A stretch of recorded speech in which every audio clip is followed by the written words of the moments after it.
We can do full screen until people start commenting. Okay. I don't know how to. You changed it the last time. Did I do it the last time? Yeah. I think it's a. I don't know which one it is.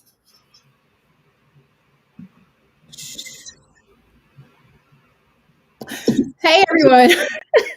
We're Yeah, just. I didn't even hear you. Hmm. Oh, here it goes. Okay. Okay. It wasn't me who changed it last time. It was just a chat overlay. Hi everybody.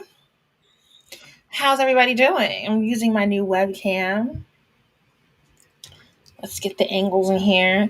Did you get your Ida B. Wells shirt? The syllabus is on sale for $5 because we have an author chat coming up this week with It's Princess Lee Friday.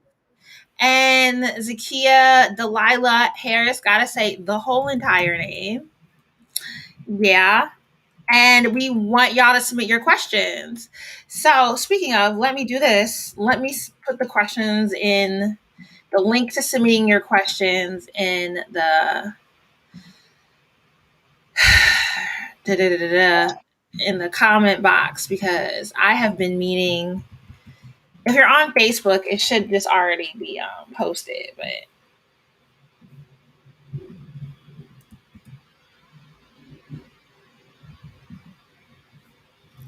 okay, it shows as restream.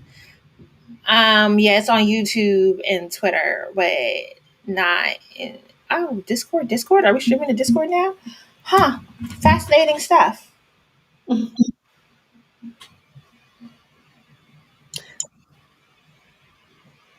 Okay, this is actually not our first discussion if the for the tweets that just went out. Sorry, last discussion Yeah. for the other black girl. And I have the book here, the hardcover copy of it. I would love to hear as we go through the discussion. I want to hear y'all thoughts on the overall book because I know there are some interesting, commentary to be had about where this book went in the end. And I want to know how many people, oh, this is all jumbled up, how many people started this book and understood that it was a horror book, I guess. Is that fair to call it? It was like a racial horror. Like a thriller. A thriller. Yeah, Yeah. I started the book and I was not thinking it was a thriller. And so when I got to the point where the thriller was finally explained, I you know what I mean? Like I was like, we did all of this for this. I got to that part and I was just 10 ways to surprise. Because okay, yeah, some Jamie saying she would call it or they would call it a thriller over a horror. And yeah, like it just wasn't, but even like I just wasn't expecting that. And I think even if you like, was I wrong? Did I not read the? So first of all, let me backtrack. The book was sent to me by the publisher, and I think I might have. Did I didn't have the hard copy. I had the paperback copy, and it doesn't come with the info, right?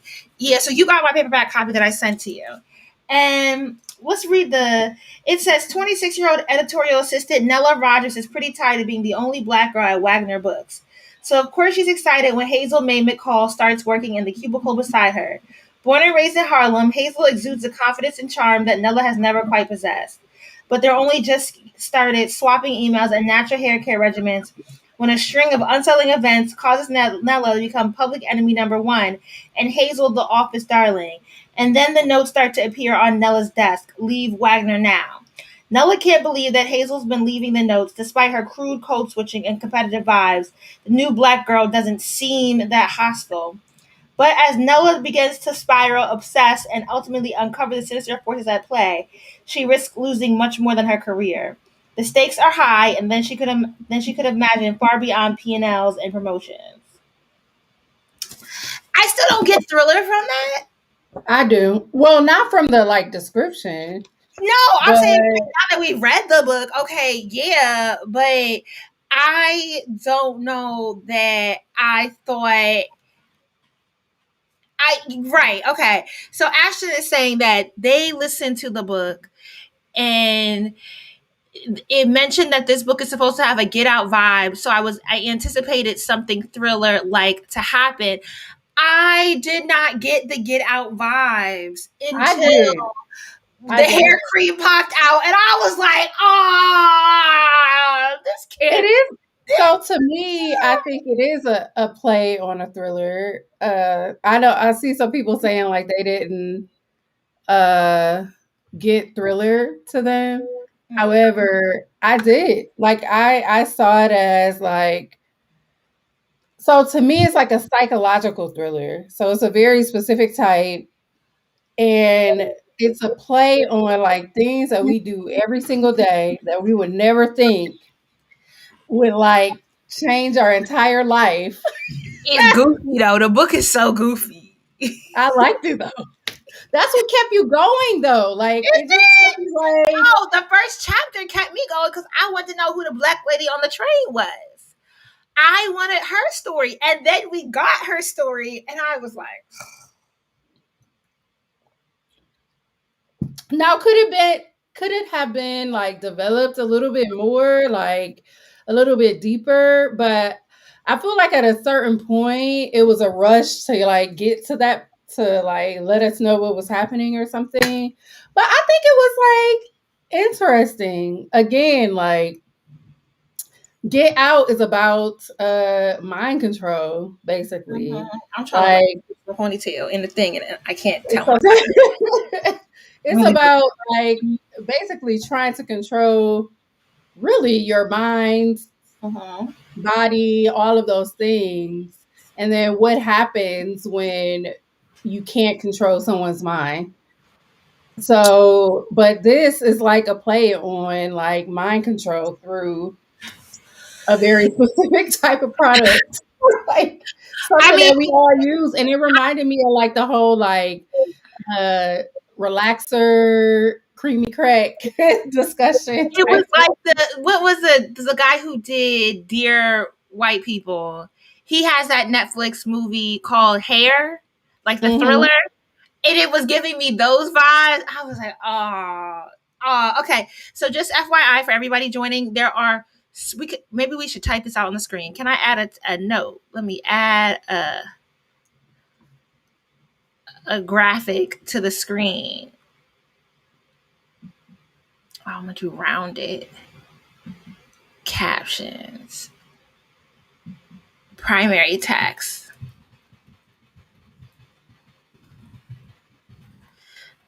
And let's see if I can add the caption. Show. Okay, we're gonna have, there we go. Spoiler alert. So we are going to be talking about the whole book at this point. If you are a person that does not like having, like, likes to get to that point on your own, then you might want to tap out and come back when you are done.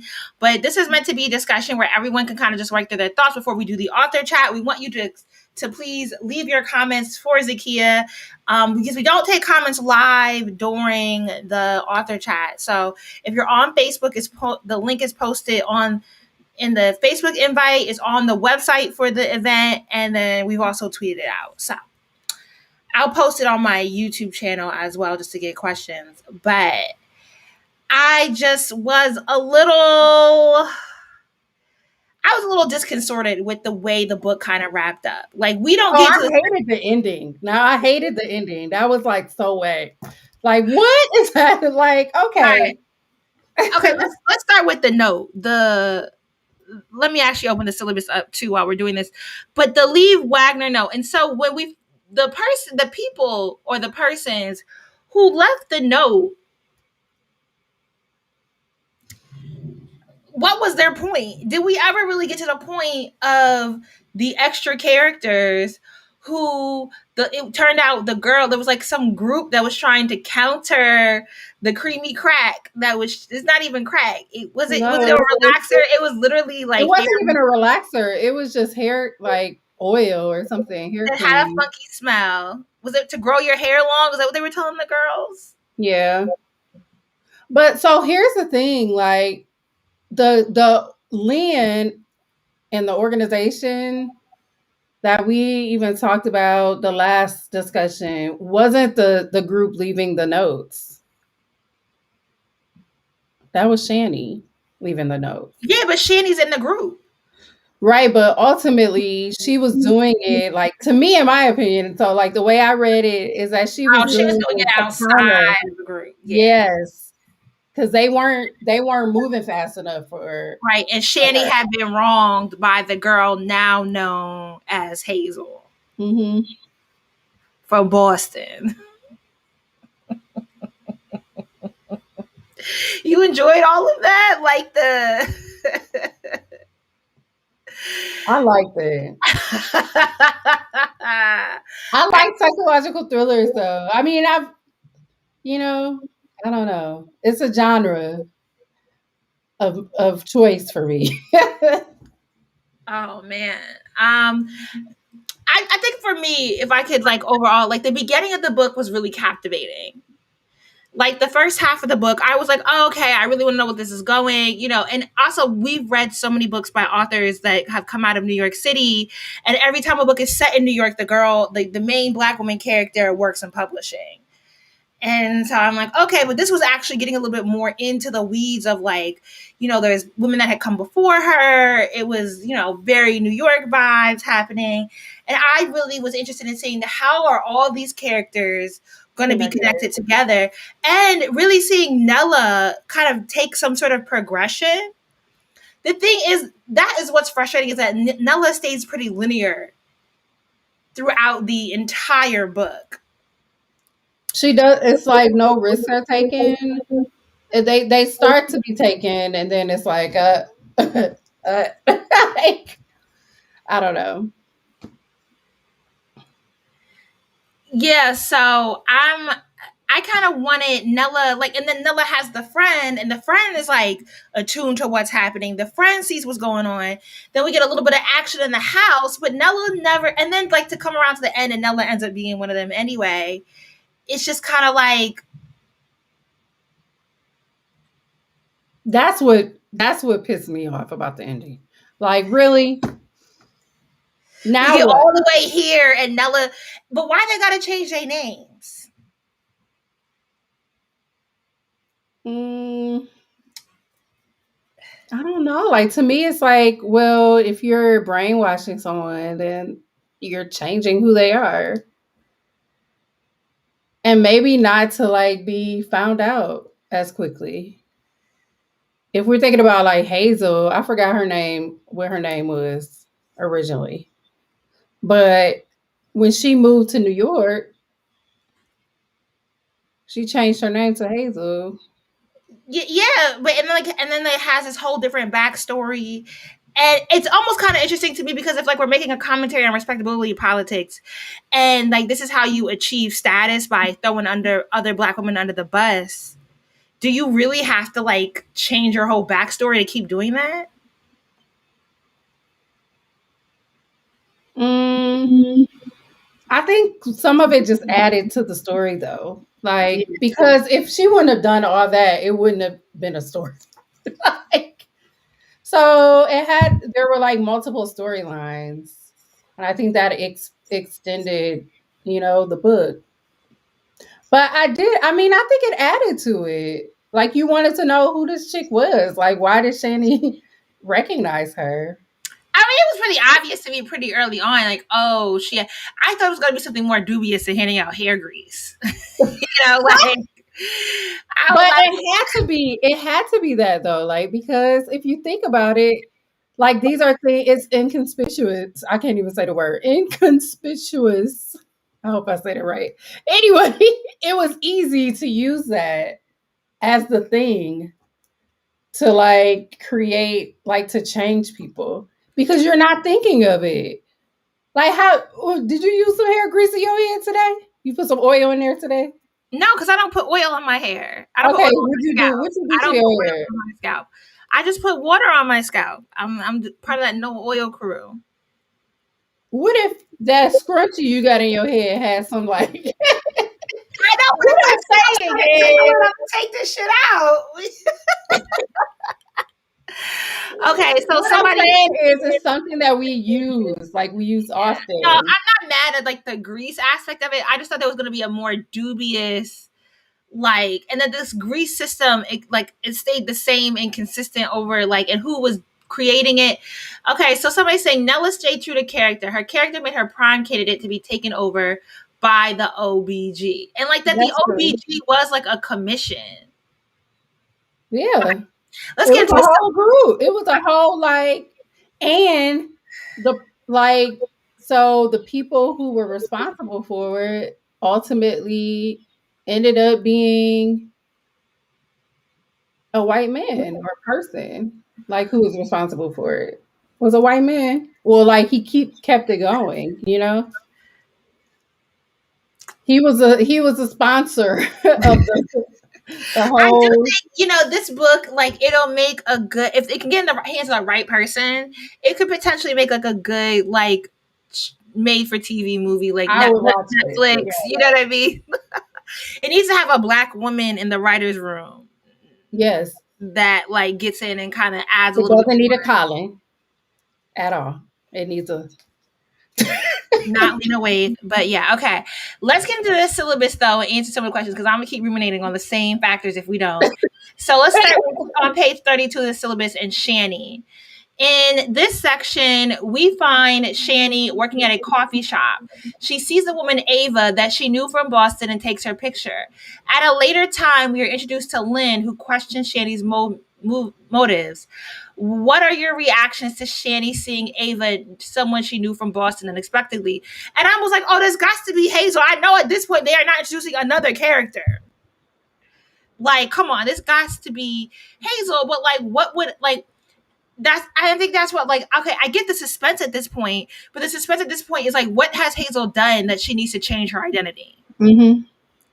And for it to be hair grease that is turning these girls into respectability politic, you know, Purveyors of respectability the politics. original AKAs. I don't know. Like, I just feel like that is it. Like, that is it. What is your reaction to Liz? And that also doesn't make sense. Like, why is it so covert? Like, if it comes down to like a man, an individual, not the government doing this, right?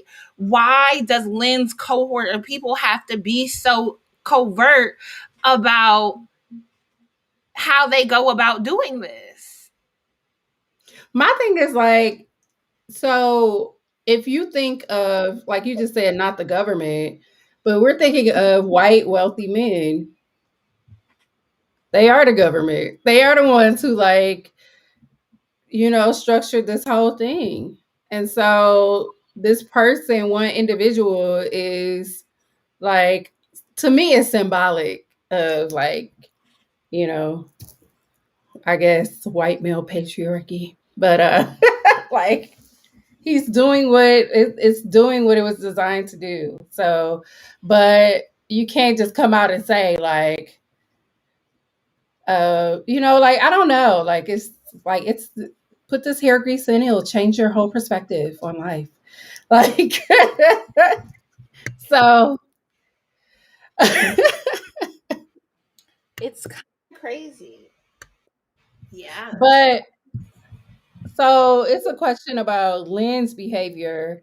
I was actually irritated by Lynn tremendously because it's Mhm. like we're supposed to be the leader of this organization that's trying to counteract these things that are taking place, but you're not like doing enough. Like you're just so. Pussyfooting, but that's what I don't understand. Like, if you have the tea and you really know what's up, like, and y'all in New York, write to the media. Like, it's 2018 in the book. You telling me can't nobody do an expose, especially if this is the at the hands of a, again, like, there's not like a conglomerate of people coming down, like, this is just gonna take. And even before we get to the conspiracy, I don't understand why Nella deals with all these microaggressions and doesn't go to another media outlet to expose them. I don't know. Like I feel like, so do you think they would have actually followed through on I exposing think she them? got some. She could, if she was really good at her job and savvy. Yes, I do think there was a way to use the media in her favor. It's just odd that she didn't even try. That wasn't even part of the storyline.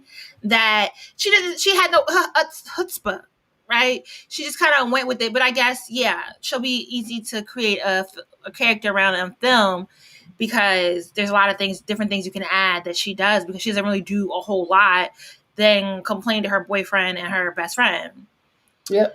So like when so in the next chapter 8, Nella contemplates talking to Richard Ragnar about Hazel and the note she's received, but she ends up overhearing him in a heated conversation on the phone. And so she decided against meeting with him. What was it that she heard? And who do you think he was speaking to? I'm trying to go back to it.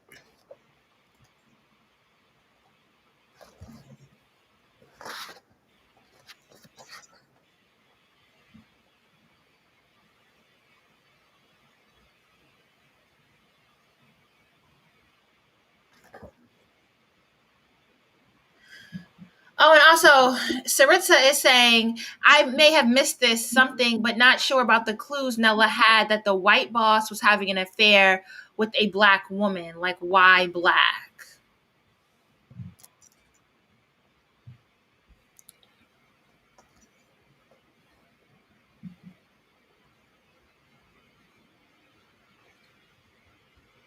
I'm trying to think. I'm looking over it. It's on page 148, 147, 148. That whole like section. Oh, with the conversation. Yeah.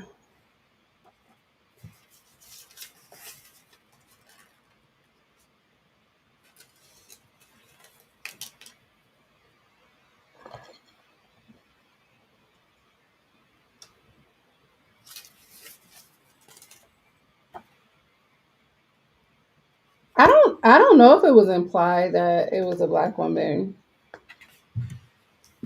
Yeah, I don't remember the part where it said that he was, but I might have also just. I feel like that came about. Was it the boss? It came about when they were discussing the older author. Yeah.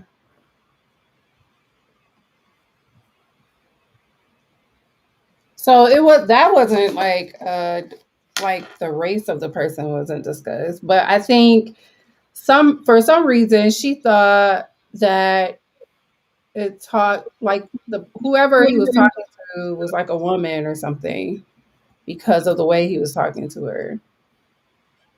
Oh, it was like the end of the conversation.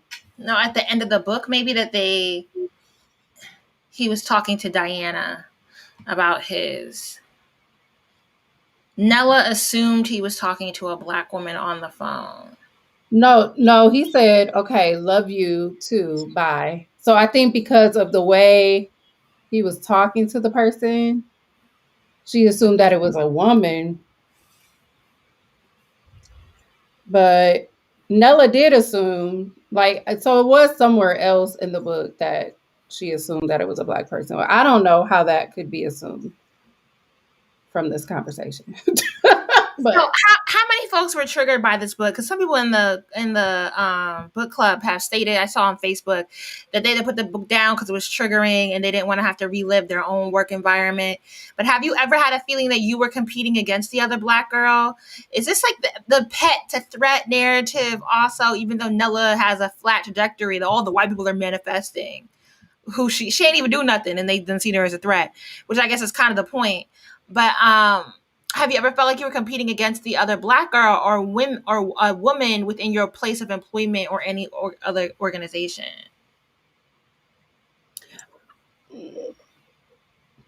so, like, for me, and I know you're asking everybody on here, but for me, like, I think that's why I connected to it so well. I don't think it was necessarily triggering if like if but instead for me it was like so similar to certain things that I've encountered.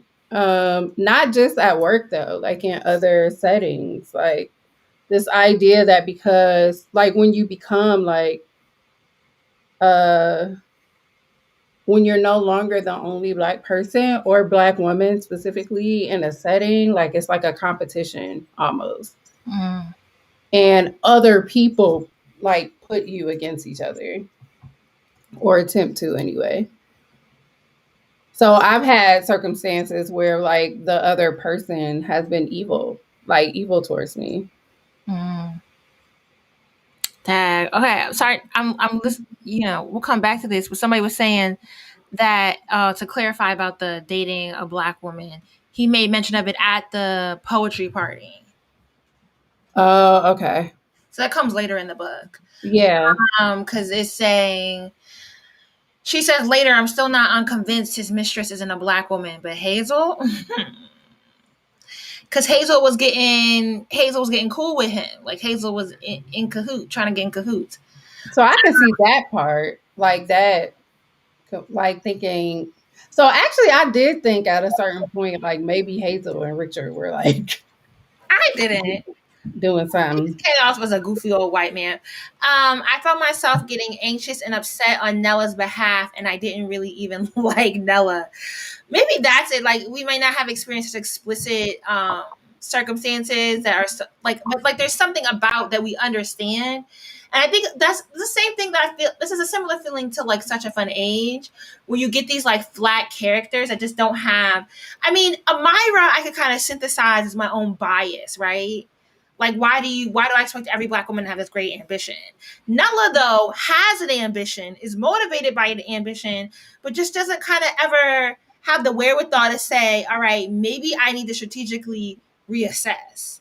And instead keeps trying to asphyxiate herself to a very crooked room. You know, like it's clear that Wagner ain't it. At all. And so I get it. Yeah, she does. She gives the excuse that Wagner was the place and she basically didn't want her hard work dreams go. But that Wagner being the place in the book is also defined based on her aspirations towards Kendra Ray. Right. So she's going to stay. My thing is like, how many people do you know stay at places because they have some like, connection to that place, or it has become comfortable to like remain in that space other than, I mean, like so many, and I guess I'm asking myself the question because I know a lot of people who just will not leave even though it's traumatizing. Mm. Like people taking your ideas is traumatizing, clients is like all this stuff. But like, so I think the character, like Nella's character, is like someone we might meet somewhere. Like it might be even one of us commenting on this. Ooh. Okay, let's get into Diana and Kendra Ray. So we're in November 1983, and Diana, who is friends with Kendra Ray, speaks to Elroy. That's her partner, right? About the news of Mhm. Kendra Ray demanding that she would no longer work with white writers. Elroy responds to the panic by saying, if I were you, I would play dumb for now. He said, plead the fifth. It's the best thing you can do for yourself and for Kenny. Then maybe you talk some sense into her and let's take her out after this is all over in a few hours. And I was so deeply disappointed in a friend like throwing her best friend under the bus. I mean, I guess, but also like it's 1984. It's a lot spicier, to say what Kendra Red said in 1984 than it is to say it now. Yeah.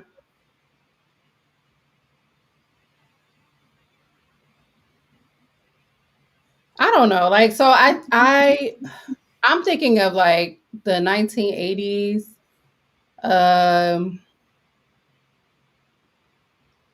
and like what was happening in society. So, like, if you think about it, uh, like in college, there were courses specifically for black women starting to form right then in the early 1980s. So, like, black feminism courses, things like that. That might like part of it would probably teach you to be more vocal and not silence yourself. But also like I don't know, like this is also a time where when was a color the color purple? When did that come out? Like I know this is Let me was look. 83. It came out in But 80. like yeah, and the But thing is, Color Purple was extremely controversial. huh? Oh, why is there an echo? The Color Purple was extremely controversial when it came It out. was. And so I don't know if she is playing on like the time period or something. And so like one of the characters is this person who is willing to speak up for herself, to say things that others might deem are inappropriate or unprofessional or something. And Mm. then we have the the Hazels of the world coming back and saying, just, I don't know. So Mm. And then we get into the next chapter where we get back to come back to 2018. And this is, I think, chapter 10 is, I feel like, when Nella really probably starts to bother everyone because she speaks up about the Shar Trisha character in Colin's book. And then Vera says, you need to apologize for critiquing a book ma'am, that like I this asked you to pissed me critique. off. Like like I took some notes in the syllabus, like in a copy of the syllabus, and I wrote it out. Like this reminded me of Tyra Banks when she was like, we were rooting for you. We were all rooting for you. Like, sis, speak up. This is like, no, I'm not apologizing for shit. No. And It's she kind of over. like, she just cowers. And then in the end, she writes a note or a letter to Jesse Watson about a potential book. And then it's like, why do you have to, I don't know. Why do you have to write?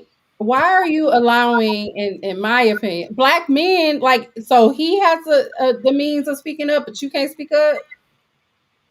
It was, and then the whole description of Jesse was so shady. I was like, ooh, we really come in for a Twitter activist. It was a whole like, oh man. and Jesse also ended up being a huge disappointment though. Like no wits about him whatsoever. Did Um anybody else think that Jesse, like, also was using the hair care products or some other product that, like, like his character arc just went in a direction that didn't make any sense, and it was never explained. And I don't know why Nella if Wagner is the place to work at, and it's like understood in the industry that Wagner is the place to work at, why wouldn't she just reach out? Why wouldn't she be more aggressive or like confident about reaching out to Jesse and using the Wagner.com name to get herself into his goodwill?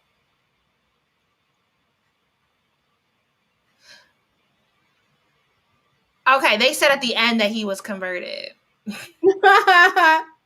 someone said it was Jesse Williams, Sean King, and a few other brothers wrapped up.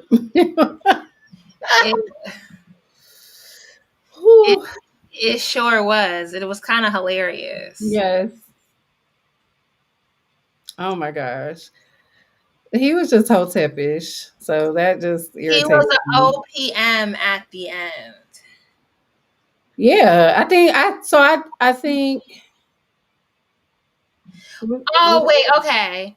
What, she did get him. The book said he had grease on his forehead.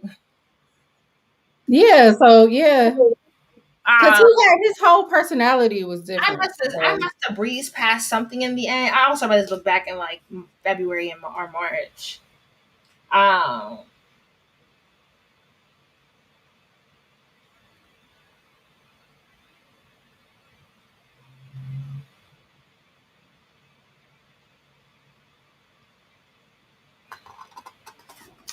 wait,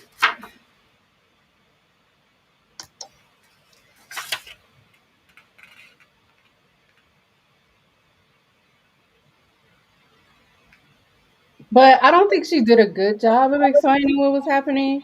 Like but I did think that he used like something, some product as well.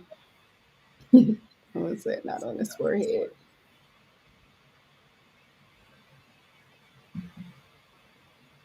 When they had the meeting at Wagner, Nella noticed grease on his forehead and looked over at Hazel, smiling. No, I gotta look it up. See, now I gotta go back and read the ending because I'm like, did I have a different version of the book?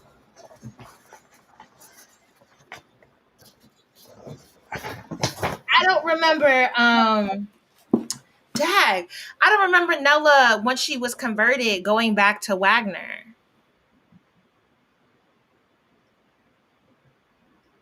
Or maybe it was at this point, and maybe that's why I missed it because at the point where they had the meeting with Jesse at Wagner, Nella was like hella confused about everything that, and like was in shock Mhm. that Jesse ended up being the person that he was Yeah.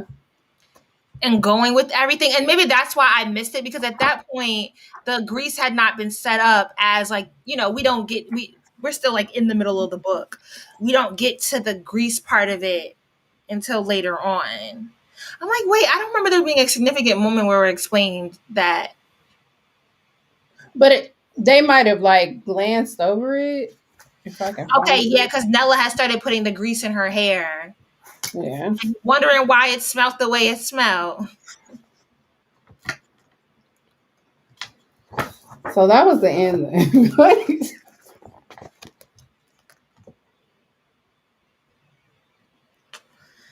Chapter 11.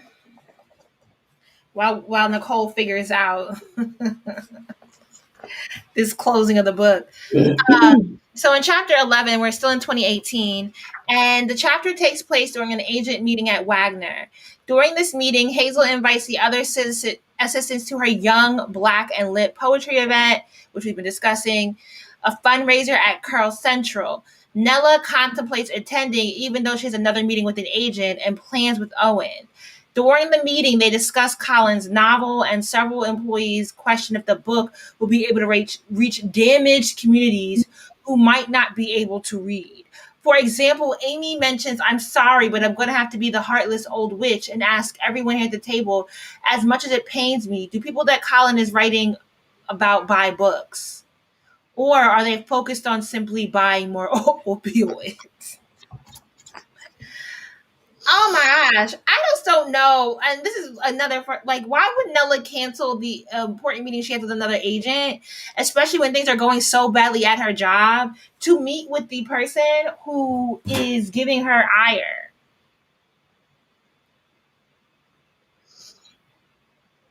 I mean, like the entire time she just pissed me off. So I don't know. Like it's just like things. I don't know. Throughout the whole thing, I was just like, respond back or go to the meeting, please. It was So quite yeah, weird. the clown.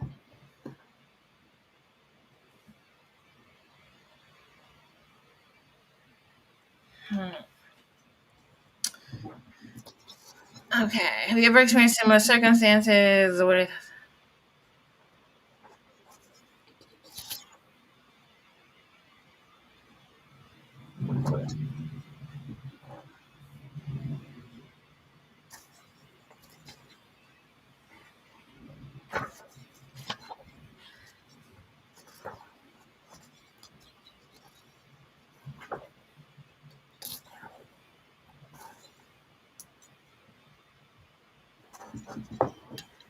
Nella technically hadn't started using the grease before then, which is why Hazel was so surprised she sent the apology. She didn't even need the grease to sell out. All right, let's take it back to Kendra Ray. That's another thing. So part of what's hard to keep up with this book is that it goes back and forth a lot without really giving, like, the story doesn't move along enough for me at certain points to be hopping back between 1983, 2018, and then 2018 with the characters from 1983. It gets a little hard to keep track of where everyone left off, especially because some things just seem to like happen and it's a little wonky. Okay, so we're back with Kendra Ray in September 26, 2018. Okay, same day as we are with Nella in the previous chapter. And in this section, we learn about Kendra and we learn that Nella had called the number listed on the notes she had received. However, Nella does not know that she is calling Kendra Ray, and Kendra does not know who Nella is, but figures out that the caller works for Vera and Richard. On the voicemail Nella leaves for Kendra, she shares, God, I'm a mess. My life is a mess. Owens be mad at me. Vera thinks I'm an unreliable assistant, and I'm definitely going to lose my job. Although truthfully, I don't even know if I want it. No, that's not true. I do want it. I want to be an editor. How many young black female editors are there? None. The girl sighed. You keep telling me to leave, but I can't. I just can't let Hazel. So I think this is where we learn why she keeps doing the things she's doing, even without. Okay, but like, why is the note giving you the number to Kendra Ray and not Kendra Ray nor Nella know who they call it or speaking to? Like, how was that note supposed to be effective if the person whose number you put down has been shunned by the industry for forever and is now getting a phone call by somebody new? Like, what is she supposed to do? Have a weeping heart? I don't know. I guess we get it. She wants to be a black editor. Is Wagner the only publishing company? But that setup just confused me so much more. But I think like this. So to me, it's like she at this point we see that she recognizes that she is a hot mess, but she just keep going. Like I'm a mess. My life is a mess. My relationship is a mess. But I want to be an editor. So Mm.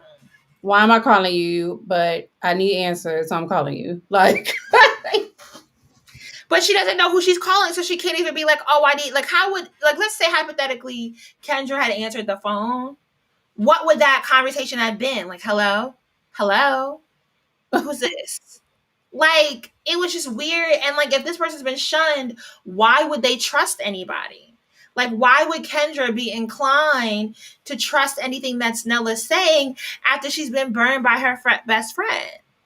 well, there are a lot of components that I feel like we don't learn about. So, like Until the Kendra end. Ray's connection to the resistance is one of them. So I feel like if that would have been developed a little bit more, we would understand this component as well. But I that didn't was connect that Kendra was a part of the resistance until later on. And then I kept being like, okay, did I miss something in the book? Like, I was literally at this point, I was going back and reading other chapters because I'm like, maybe I read too fast. Like, how did we get here? Like, I'm so confused. yeah. So there are some components that should have been like there's some information that should have been added and not. It's like we were left to like kind of guess what was going on in some certain aspects. Hmm. So there's several questions in the syllabus about Nella's option to choosing to be silent. And you pulled the quote from page 211 where it says, but Nella had kept her mouth shut.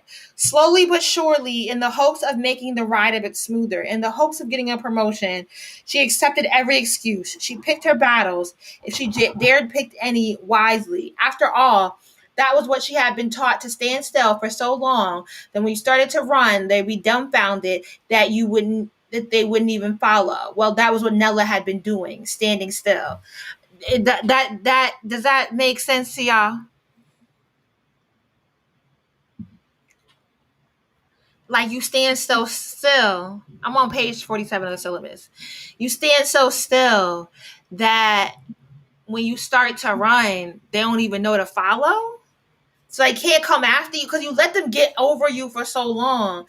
But then you got to be like on the other side of it. If you trying to lay low, you lay low and plan.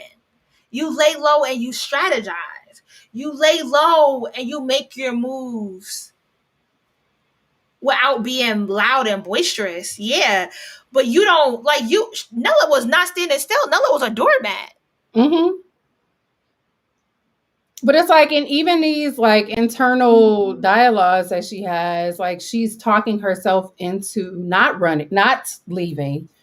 Every single time that she has like this opportunity to like wake up. She's like, no, because if I run, then nobody will follow. They're not going to believe me. Okay, after the poetry reading at Curl Central, Hazel tells Nella, it's just really so damn unfair. White people have never been as hyper aware of themselves as we do. When they walk into a room, they don't have to instantly clock the demographics and analyze what they see. They don't have to worry about having to represent however many million Black perspectives there are in this country, just because hiring managers were too lazy to bring in a few others. They can enter a small store without worrying about being followed around. They never have to worry about having car troubles in the South when they're driving around back roads at night or any time of day, you know? Hazel's so performative. Hazel get on my damn nerves.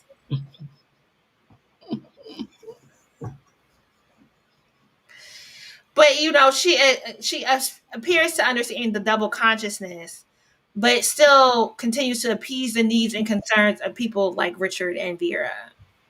So it just means that she knows what she's doing. Mm-hmm. So, and I mean, that's the reality for if we're thinking about our lives, like our authentic lives outside of a book. Like that is the reality for so many people. They would rather, like be deemed successful economically, but also like career wise, that they are willing to sell out. Mm.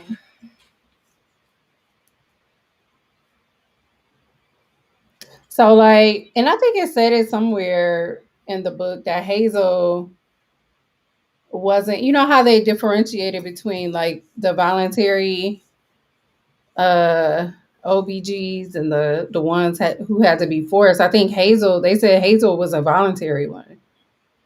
So she knows like what she's doing.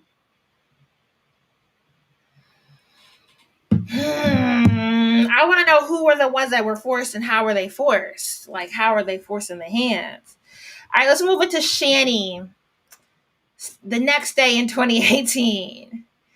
So Shani says the only thing worse than that was knowing that dozens, maybe hundreds of other young Black women were experiencing the same kind of humiliation.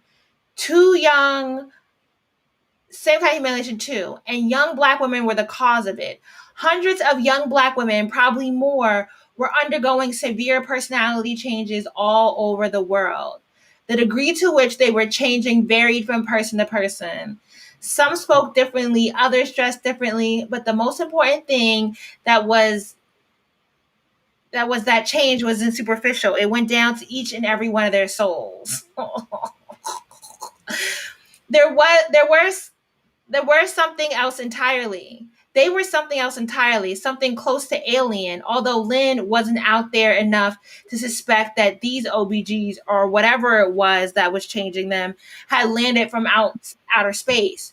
She just knew there was a deeper explanation for why these young women were suddenly no longer beholden to anyone but themselves and these white people they worked for. Why were they so obsessed with success and with taking down any Black woman who got in their way? And you know, this quote in particular, I was like, damn, this kind of sounds like that whole anti-intellectual movement that is on YouTube that is targeted at Black women. And I mean, like, did they need hair grease? So we have a correction. Hazel was involuntary. So she was involuntary. Page 346. You want to pull up the page? Just pull up the page. 346. Let's open our Bibles. See, 3 is at the end, and this is why it's hard to keep up. Yeah, because it was like 346 is literally the page for the epilogue.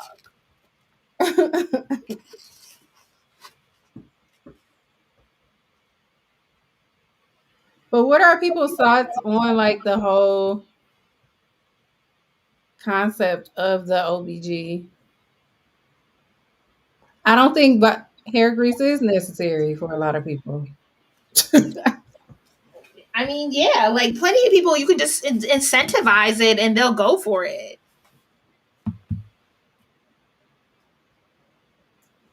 Hazel was involuntary. I wasn't involuntary too. Why do you think they pulled me out of Boston and assigned me to you now?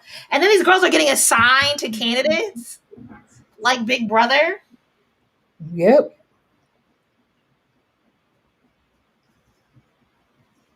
It's like a job. Just like any job. You have a mentor. Well, you should have a mentor in jobs, but this one, they're doing their job very well.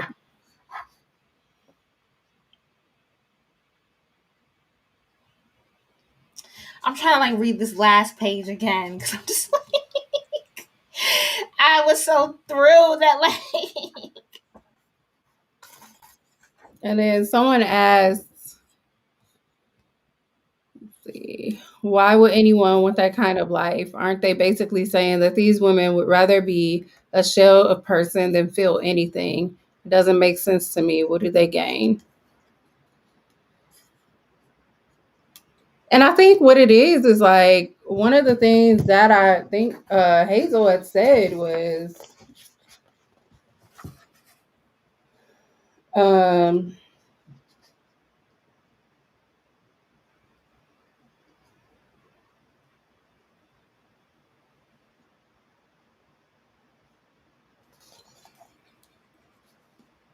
like basically it was trying there were different types of hair grease. I don't know if you remember her like talking about the different ones, but how one of the goals was to prevent them from, I guess, experiencing the microaggressions and or reacting to the microaggressions, like internalizing those things. So going back to the comment that was made um, about why would someone choose that? I mean, I think well, I don't know who y'all know, but I know some people who would like definitely be like, sign me up. Where do I sign up? Like, so it's a problem. yeah. So to be fair though, one of the notes I took while reading was low key voluntarily using the hair products wouldn't be so bad. It's exhausting being angry all the time. I mean, yeah, part of their power was that they could get over, that they could let go of anything that happened to them. Nothing bothered them. But also, it seemed like more of what it was that they would throw everybody under the bus, though. Like they were going after other Black people. Let's get into chapter 13. Well, and then one of the things they said was that it could only be one. Like, so their goal was to have one everywhere, Oh, like man, not just, chapters left. huh? We have like we're only on chapter 13. We got to skip ahead. Yeah.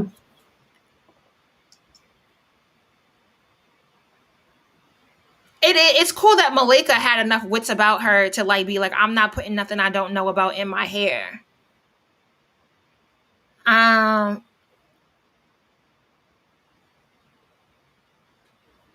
yeah, like more office encounters at this point.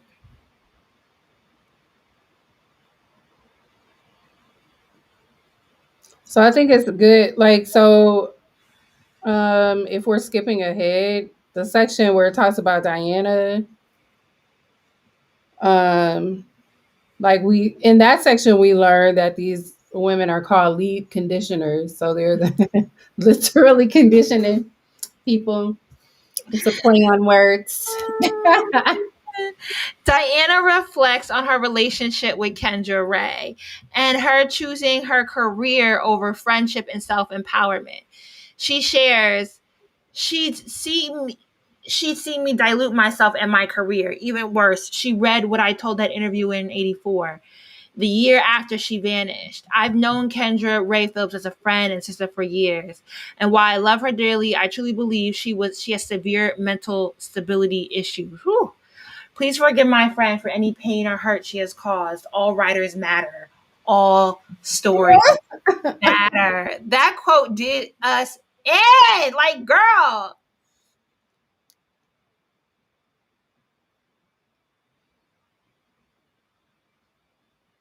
I mean, and this was back in '84. So, like, what's happening with Hazel? Yeah. The only difference is, I think, like, well, not just with Hazel, but with Nella, is like she's doing it to herself. She's selling herself out, not her friend. Like, so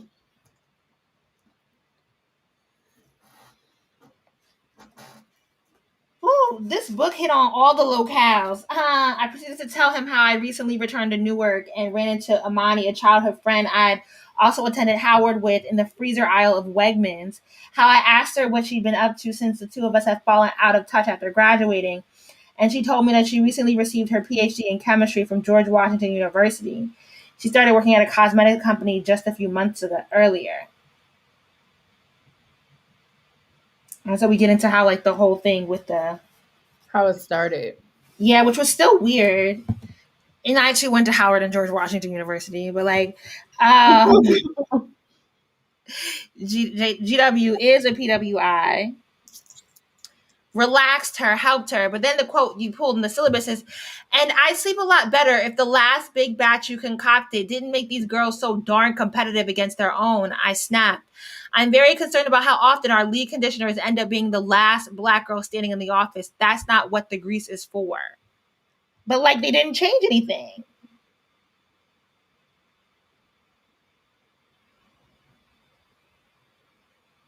But also feel like after Diana, the OBGs have like taken on a life of their own, kind of like, so she's not controlling them anymore. Like, or like they're not doing the things, I guess, that they were meant to do originally. But All right, so let's talk about this natural hair party because people are saying shout out to the best friend because they would have gotten me if they had offered to do my hair for free. And so Malika and Nella attend Hazel's natural hair party, and Hazel selects Nella to teach her about tying a scarf and begins putting hair grease on her scalp as Malika examines the situation and asks questions about the products because it lacks a label. But Nella recalls the significance of her mother styling her hair. Hair care regimens passed down on both sides. Patience until a fine line of impatience settled over the whole scene like a bad odor. Perfectionism. I don't know because like it's show me how to put a hair scarf on and put grease on my scalp. Like that is highly questionable. That's not doing my hair for real, for real.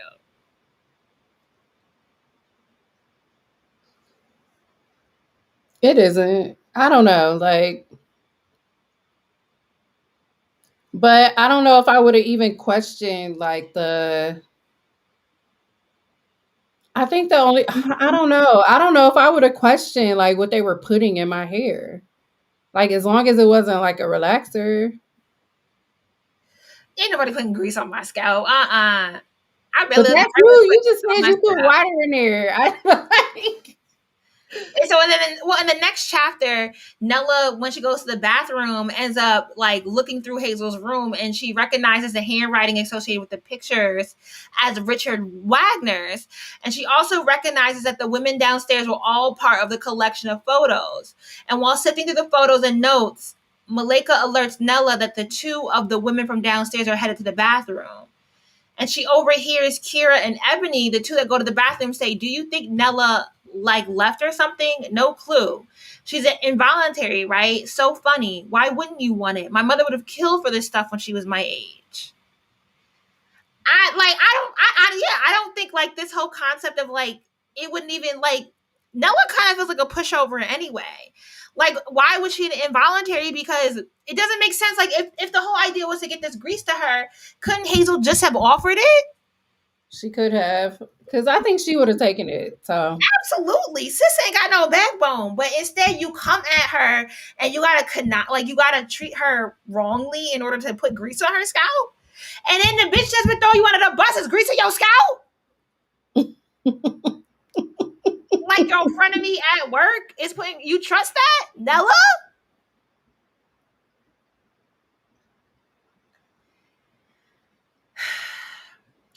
All right, we've already talked about Jesse Watson coming for his meeting at Wagner Books, and she expects him to be anti white fragility and privilege, but instead she got a whitewashed version of Jesse. He was practically vibrating. He seemed so happy, much happier than he had been 10 minutes earlier, as though a light had just turned on inside of him. It's the hair grease. Yeah, I'm trying to go back. Let me see.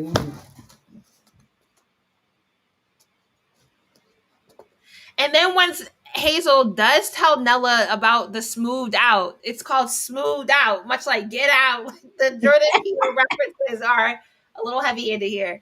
Um, Hazel tells her what it is. Like we later find out in the epilogue that like Nella went with it. Yes. And then he called her Hayes. Hayes, girl, how you doing? What?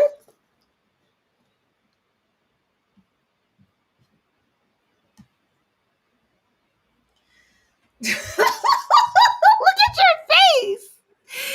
Oh my gosh. Okay, let's just get to the. I'm sorry. We're gonna get to the. We're going over time now, and everybody's busy tonight. The I was confused about though how we get to Scoop magazine. To what? The Scoop magazine, the epilogue. Oh.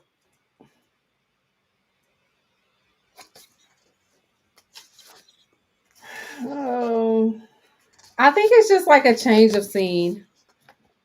Like 5 years later, like like the things that happen in movies almost. Oh, Scope magazine.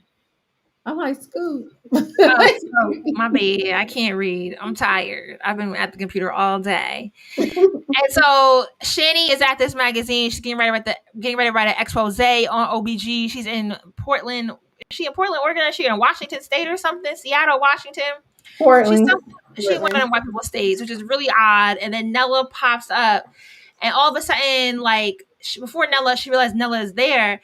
Shani starts getting all these declines on the opportunities that were supposed to allow her to write this expose. And then as I swallowed, as I slowly looked up at the black woman again, her teeth shone an impossible shade of white. Her eyes, which were dark and flat as her hair, were too glossy to reveal the veracity of her smile.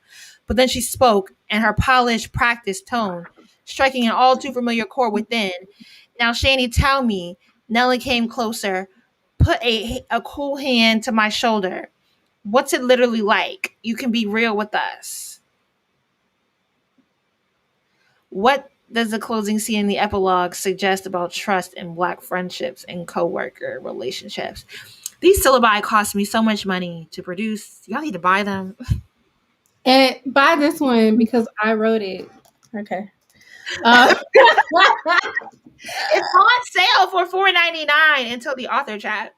Go ahead and buy it. Big fundraiser push for this last quarter of the year to see if we can really get funds to help run the book club next year because it's expensive. But like in this syllabus, we have like all these great, like the relevant phenomenon and influential concepts that were in the book.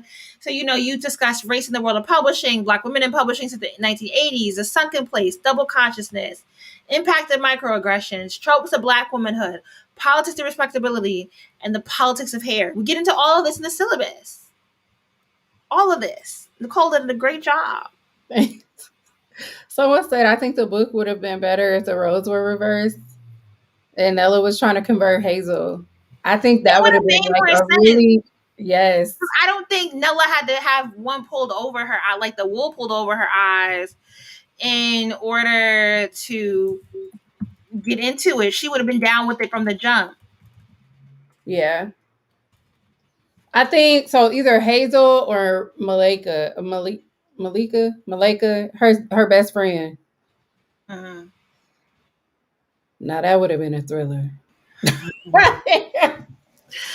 Yeah, okay. We're gonna close out here.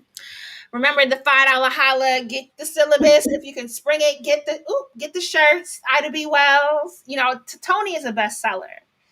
Tony is the bestseller, but Ida needs some love too. But most importantly, please submit your questions for the author chat. You have until tomorrow because I have to get the questions over to the author. Get your syllabus for the $5 holla. And I guess, And remember to show up on Friday for if the you know some like I think this is a book appropriate for high schoolers. So Mhm. you get the syllabus and give it to like the late teens, the 16 and old, like the 15, 16-year olds. I think this is something because it's like kind of I mean, it's not a YA book, but like I think they would appreciate the themes and the tropes in the book. Like it, They need this book before they go on to work in these jobs. yes. All right. Have a good night, everyone. We're gonna end this chat here. Bye.